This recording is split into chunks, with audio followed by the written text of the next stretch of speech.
Sedih, senang, puas, belum puas, sabar, marah, kecewa, bangga. Itulah gambaran dari keseharian hidup kita. Dipenuhi dengan emosi-emosi yang selalu berputar dan berlomba dalam sebuah sirkuit yang tidak ada garis akhirnya. Sebagai manusia memang sudah takdir kita untuk bisa hidup berdampingan dengan mereka. Dalam menghadapi segala situasi, kita akan selalu bersandar dan bergantung pada mereka. Merekalah sahabat sekaligus musuh terbesar kita. Emosi positif dan emosi negatif. Kita sebagai manusia tentu ingin merasakan lebih banyak emosi positif dan selalu menghindari yang namanya emosi negatif. Namun sayangnya, secara saintifik, emosi negatif itu tidak akan pernah bisa kita hilangkan, malah akan bertahan jauh lebih lama daripada emosi positif. Penelitian dari ilmu neuropsikologi yang dijelaskan secara lengkap dalam buku Buddha Brain mengatakan bahwa secara alami otak manusia itu lebih cenderung fokus pada emosi-emosi yang bersifat negatif. Mulai dari keinginan kita untuk bertahan hidup, seperti makan ketika kita lapar, hingga keinginan kita untuk merasa puas, seperti membeli barang-barang mewah. Itu semua merupakan bentuk manifestasi dari emosi negatif. Lapar dapat memicu emosi negatif. Belum puas juga datang dari emosi negatif. Jika kita hanya bergantung pada emosi positif dan tidak ingin merasakan emosi negatif, maka artinya adalah kita tidak ingin bertahan hidup dan berkembang menjadi manusia yang lebih baik. Maka tak heran mengapa sekarang banyak orang yang selalu mengeluh, merasa bahwa hidupnya kacau, penuh dengan kekecewaan, kesedihan, penyesalan, dan stres. Ternyata jawabannya itu simpel, yaitu otak kita tidak didesain untuk merasakan kebahagiaan. Oleh karena itu, jika ada doktrin yang mengatakan bahwa Anda bisa hidup bahagia selama-lamanya melalui objek atau subjek tertentu, seperti harta, uang, karir, ataupun cinta, itu semua adalah omong kosong. Selama kita jadi manusia, kita tidak akan pernah bisa kabur dari emosi negatif. Lalu apa yang harus kita lakukan untuk setidaknya bisa mengurangi emosi negatif yang selalu menghantui dan merusak segalanya? Jawaban yang menurut saya paling masuk akal ada di dalam ilmu filsafat Stoa.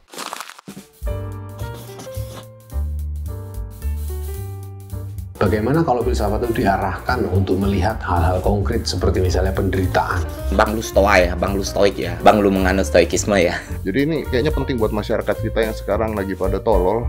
Khususnya dengan menimbang filsafat atau etika Stoicism has always been popular in moments of adversity and difficulty. Stoicism atau stoicisme membantu saya menjadi lebih tenang dalam keseharian. mengajarkan hidup dengan kebahagiaan yang penuh. Mencoba untuk menerima keadaan yang sebenarnya tidak bisa dikontrol oleh Ini dirinya. adalah salah satu hal paling bermanfaat yang pernah gue rasakan dalam Banyak hidup. orang yang nggak tahu tentang stoik, banyak orang nggak tahu tentang paham hidupnya, banyak orang yang nggak ngerti. Filosofi teras mewakili vitamin C-nya Karena aja. FOMO, karena ikut-ikutan, karena mau cepet kaya, karena mau apa. Terus ada satu pembahasan di channel lu tentang stoik.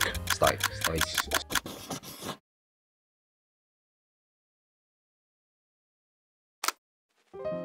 Filsafat Stoa memiliki sebuah landasan berpikir yang sangat berbeda dari apa yang kita pikir sebagai sesuatu yang normal. Seperti misal, kita berpikir bahwa sedih adalah sesuatu yang negatif, sehingga kita harus menghilangkannya. Atau sebaliknya, kita berpikir bahwa senang adalah emosi positif, sehingga kita harus mempertahankannya. Filsafat Stoa tidak pernah menganggap bahwa kesedihan ataupun kesenangan sebagai suatu hal yang positif ataupun negatif. Karena ini adalah insting alami yang kita miliki. Mencoba untuk menghilangkannya ataupun mencoba untuk mempertahankannya akan selalu berujung pada percobaan yang sia-sia. Kaum Stoa ini menarik. Jadi buat mereka bahagia itu bukan hadirnya emosi positif. Bahagia itu adalah tidak adanya emosi negatif. Filsafat Stoa justru mengajarkan kita untuk mampu menguasai serta mengontrol emosi-emosi tersebut, bukannya dihilangkan ataupun dipertahankan. Salah satu tujuan dari filsafat Stoa adalah living in accordance with nature. Maksudnya adalah, secara alami, manusia adalah makhluk sosial yang memiliki kemampuan untuk berpikir atau bernalar. Orang bijaksana adalah orang yang memiliki kemampuan untuk berpikir secara rasional dan bisa memberikan dampak positif bagi orang lain.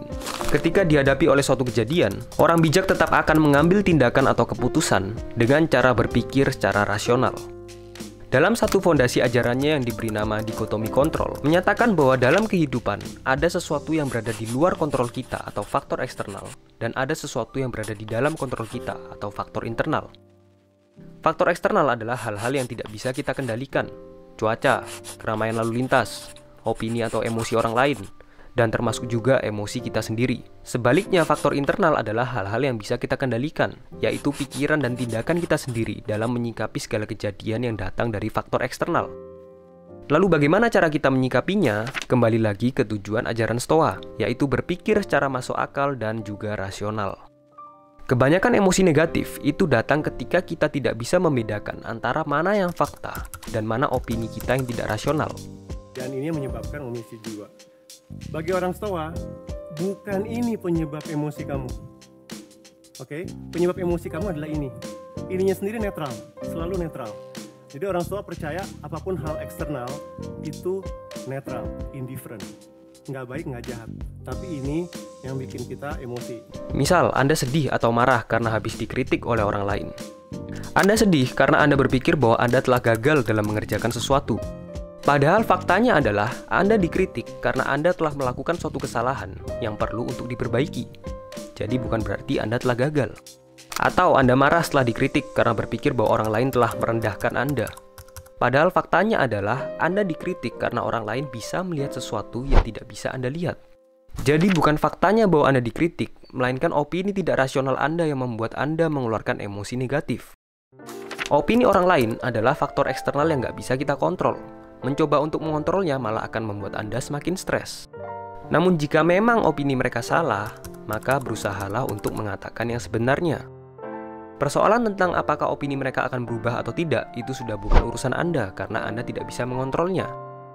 Namun jika Anda masih bersikeras untuk membuktikan bahwa Anda benar, maka tunjukkan hasilnya dengan melakukan suatu aksi, bukan menangis ataupun marah. Menurut saya, ini adalah ilmu yang sangat berguna dalam kehidupan. Saya sendiri juga berusaha untuk menerapkannya. Misal, baru-baru ini saya ingin membuat video tentang stoik. Yang harus saya lakukan adalah, pertama saya harus belajar dulu tentang ilmu stoik. Baru kemudian saya menulis skrip, rekaman, lalu terakhir saya upload videonya ke YouTube. Dimulai dari keputusan saya untuk membuat video tentang stoik, hingga pada detik di mana saya klik tombol upload, itu semua berada di bawah kontrol saya. Namun perihal siapa yang akan menonton video saya, berapa banyak yang akan menonton video saya, dan opini kalian terhadap video saya, itu semua berada di luar kontrol saya. Saya tidak bisa mengendalikannya. Ilmu Stoa mengajarkan kita untuk fokus pada pekerjaan yang bisa kita lakukan, bukan pada outcome. Karena outcome adalah sesuatu yang tidak bisa kita kontrol.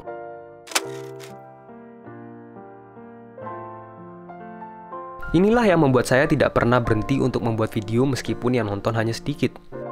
Karena saya lebih fokus pada bagaimana cara saya bisa meningkatkan kualitas dari video saya, bukan pada outcome. Dengan mengembangkan kemampuan untuk bisa membedakan antara fakta dan opini tidak rasional, antara faktor eksternal dan faktor internal, kita tidak lagi bergantung dan bersandar pada emosi ketika sedang tertimpa oleh suatu kejadian. Kita akan menjadi pribadi yang lebih tenang dan kuat secara mental dalam menghadapi segala kejadian yang datang dalam hidup kita. Viktor Frankl, seorang psikolog yang menjadi salah satu tawanan Jerman ketika Perang Dunia, menulis sebuah buku berjudul Man in Search for Meaning, yang berasal dari observasinya ketika menjalani hari-harinya di kamp tawanan Jerman. Ia menemukan bahwa ketika manusia dihadapkan oleh suatu kejadian atau stimulus, ada satu ruangan kecil dalam otak kita yang berisi kemauan kita untuk berpikir, respons apa atau tindakan apa yang ingin kita keluarkan dalam menanggapi stimulus ini. Ruangan kecil inilah maksud dari faktor internal yang diajarkan dalam ilmu filsafat Stoa. Jika kita mau belajar untuk berpikir secara rasional dalam menghadapi segala stimulus, maka secara perlahan kita akan mengurangi rasa ketergantungan kita terhadap emosi-emosi yang tidak rasional. Karena segala perbuatan yang dilakukan atas dasar kemauan emosi akan selalu berujung pada tindakan yang tidak rasional. Marah bisa membuat Anda menyakiti perasaan atau bahkan fisik orang lain. Rasa puas bisa membuat Anda menjadi bangkrut karena ingin membeli sesuatu secara berlebihan. Filsafat Stoa telah memberikan jawaban kepada kita semua mengenai cara untuk bisa menguasai dan mengontrol emosi kita sendiri, dan bagaimana supaya kita bisa lebih mengandalkan pikiran rasional daripada emosi. Terakhir, saran saya adalah jika kalian tertarik untuk bisa hidup bahagia, tenang, kuat secara mental, maka belajarlah lebih banyak tentang ilmu Stoa. Saya jamin kalian semua pasti akan bisa mendapatkan manfaatnya ketika kalian menerapkan secara langsung ilmu Stoa dalam kehidupan kalian sehari-hari. Karena ini adalah ilmu yang sangat efektif dan sangat relatable dengan segala permasalahan yang kalian lihat, terutama di zaman sekarang. Terakhir, nama saya Kevin Tanjaya. Thank you for watching.